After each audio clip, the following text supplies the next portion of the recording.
बिस्मिल्लाहिर्रहमानिर्रहीम। पहला खड़पेंच, दूसरा एसएचओ या थाना इंचार्ज और तीसरा पटवारी।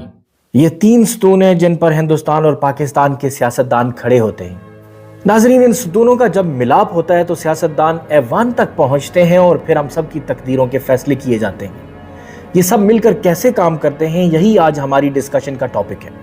सबसे पहले आते हैं खड़पेंच। खड़पेंच से मुराद इलाके का वो मुहज्जज आदमी है जो खुद को चौधरी या वडेरा कहलवाता है और उसका बुनियादी मकसद इलाके के अवाम पर अपना तसल्लुत कायम करना होता है। वो ज़बरदस्ती शादियों, जनाजों और मुसालिहती कमेटियों का हिस्सा बनता है और वहाँ अपने मनपसंद फैसले करवाता है। नाजरीन, गाँव और देहात में उसका असर और रसूख शहर की निस्बत ज़्यादा होता है। तमाम सरकारी महकमों, पुलिस और पटवारियों से उसका गठजोड़ होता है। कभी वो किसी गरीब की ज़मीन दबा लेता है तो कभी किसी के माल मवेशी। उसके खिलाफ ना तो कोई मुकदमा दर्ज होता है और ना ही किसी शरीफ इंसान में उससे झगड़ा करने की हिम्मत होती है। वो बिला वजह लोगों के मसाइल में टांग अड़ाता है और उनमें से अपना मकसद हासिल करने की कोशिश करता है। इलाके की सियासी शख्सियात से उसको खास कुर्ब हासिल होता है और इसी वजह से उसकी अलग ही अहमियत होती है। सारा साल बदमाशी और गुंडागर्दी करने के बाद जब इलेक्शन के दिन आते हैं तो यही खड़पेंच आपको लोगों से हमदर्दी करता भी नजर आता है और इलाके की सियासी शख्सियात की इंतखाबी मुहिम चलाने में भी आगे आगे होता है। सियासतदान हर इलाके से एक ऐसा खड़पेंच ढूंढते हैं और उसको अपने सियासी मकसद के लिए इस्तेमाल करते हैं। उसके बाद आता है थाना इंचार्ज या एसएचओ। पुलिस की एक बेहद अहम पोस्ट है। उसकी ताकत का अंदाजा इस बात से लगाया जा सकता है कि अगर वो चाहे तो एफआईआर ऐसे काट सकता है कि मजलूम को जालिम और जालिम को मजलूम साबित कर दे। आमतौर पर जब कोई सियासतदान इक्तदार में आता है तो सबसे पहले वो इलाके में अपनी पसंद का एसएचओ लेकर आता है और फिर उसकी मदद से अपने मुखालिफिन को झूठे मुकदमात में फंसाता है और फिर हामियों के मुकदमे खारिज करवाता है। जहां खड़पेंच सियासतदानों को इक्तदार में लाता है, वहां एसएचओ सियासतदान के इक्तदार को मजबूती फराहम करता है। अपने खिलाफ उठने वाली हर आवाज़ को थाना इंचार्ज के हवाले कर दिया जाता है जो उस आवाज़ को दबाने का फन बखूबी जानता है। यहाँ एसएचओ को अगर एक इस्तिहारे के तौर पर लिया जाए तो इससे मुराद वो सब के सब करप्ट अफसरान हैं जो सियासतदानों के इशारा पर उनके करीबी दोस्तों को कानून के शिकंजे से बचाने के फराइज सरंजाम देते नजर आते हैं। तीसरा अहम सतून है पटवारी। पटवारी भी एसएचओ की तरह एक बहुत ही अहम पोस्ट है। एसएचओ की तरह पटवारी ने जो खसरा लिख दिया वो भी इधर से उधर नहीं हो सकता और यूं जमींदार हारी और हारी से जमींदार बन जाता है। पटवारी अपनी चालबाजियों से अपने मेहरबानों को कखपति से लखपति बना देता है और जिस शख्स से ज्यादती हुई होती है वो दीवानी मुकदमे में ऐसा उलझता है कि पटवारी अपनी मुद्दत मुलाजमत पूरी करके रिटायर भी हो जाए लेकिन साइल का मुकदमा खत्म नहीं हो पाता।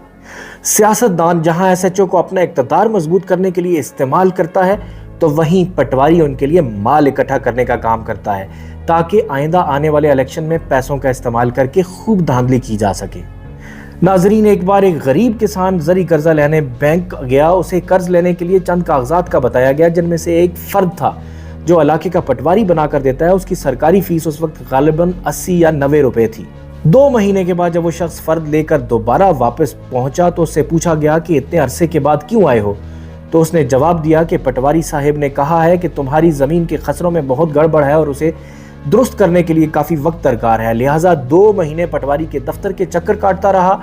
हर चक्कर पर वो मुझसे 1000 रुपए लेता था। यूं तकरीबन 12,000 देने के बाद मुझे फर्द मिला। बाद में पता चला कि फर्द में कोई गड़बड़ नहीं थी बल्कि पटवारी ने रिश्वत लेने के लिए उसे बेवकूफ़ बनाया और 80 रुपए का फर्द 12,000 में दिया और वक्त अलहदा बर्बाद किया।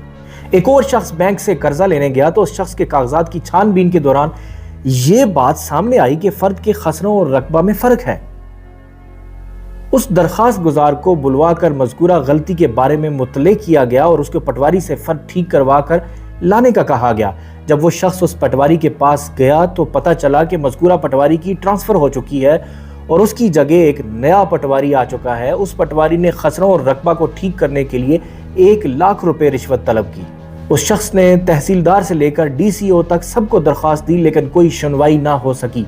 सब ने उसे पटवारी के पास भेजा कि वो ही मसला हल कर सकता है और पटवारी रिश्वत लिए बगैर ये मसला हल करने के लिए तैयार नहीं था। थक हार कर उस शख्स ने कर्जा लेने का फैसला तर्क कर दिया और फर्द जूं का तूं रहा। 1 साल बाद उस शख्स को पैसों की फिर अशद ज़रूरत महसूस हुई तो उसने मकान बेचने का फैसला किया, लेकिन इस बार भी खसरा की खराबी आड़े आ गई।